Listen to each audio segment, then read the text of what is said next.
आइए सभी श्रोतागण रथ सप्तमी, अंचला सप्तमी का पौराणिक कथाओं का श्रवण करते हैं। पौराणिक कथा के अनुसार एक गणिका नाम की महिला ने अपने पूरे जीवन में कभी कोई दान पुण्य का कार्य नहीं किया। जब उस महिला का अंतकाल आया तो वह वशिष्ठ मुनि के पास गई। महिला ने मुनि से कहा कि मैंने कभी भी कोई दान पुण्य नहीं किया है, मुझे मुक्ति कैसे मिले। मुनि ने कहा कि माघ मास की शुक्ल पक्ष की सप्तमी को अंचला सप्तमी है।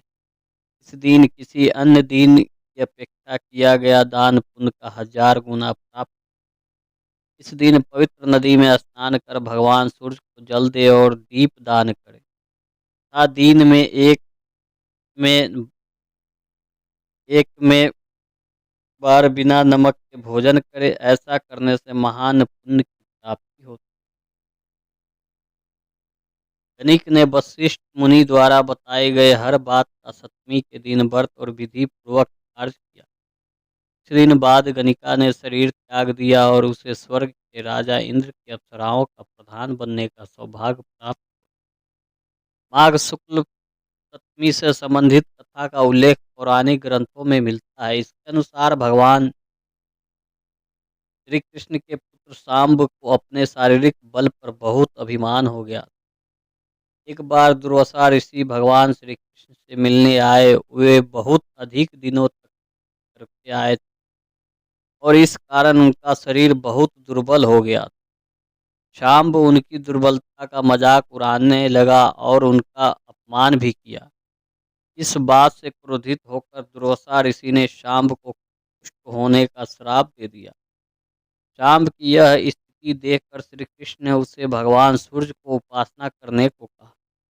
पिता की आज्ञा मानकर शाम्ब ने भगवान सूर्य की आराधना करना प्रारंभ किया। ऐसा करने से कुछ समय में ही कुष्ठ रोग ठीक हो गया। इसलिए जो श्रद्धालु सप्तमी के दिन भगवान सूर्य की आराधना करता है, उन्हें आरोग्य, पुत्र और धन की प्राप्ति होती है। शास्त्रों में सूर्य को आरोग्यदायक कहा गया है तथा सूर्य की उपासना से रोग मुक्ति का मार्ग भी बतलाया गया है। अंचला सप्तमी की एक कथा के अनुसार एक गणिका इंद्रुमती ने वशिष्ठ मुनि के पास जाकर मुक्ति पाने का उपाय पूछा। मुनि ने कहा, माघ मास की सप्तमी को अंचला सप्तमी का व्रत करो। गणिका ने मुनि के बताए अनुसार व्रत किया। इससे मिले पुण्य से जब उसने देह त्यागी तब उसे इंद्र ने अप्सराओं की न्यायिका बना दिया।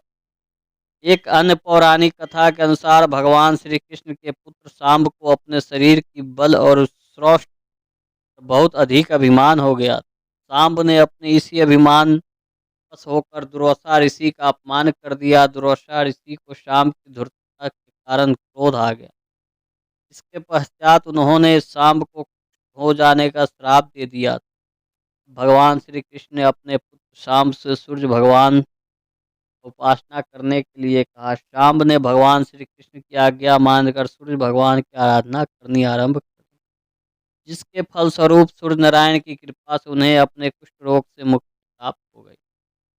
अंचला सप्तमी के दिन जो भी नियम पूर्वक व्रत को करता है और कथा को श्रवण करता है, उनकी सारे मनोकामनाएं पूर्ण होती है। अच्छा स्वास्थ्य मिलता है।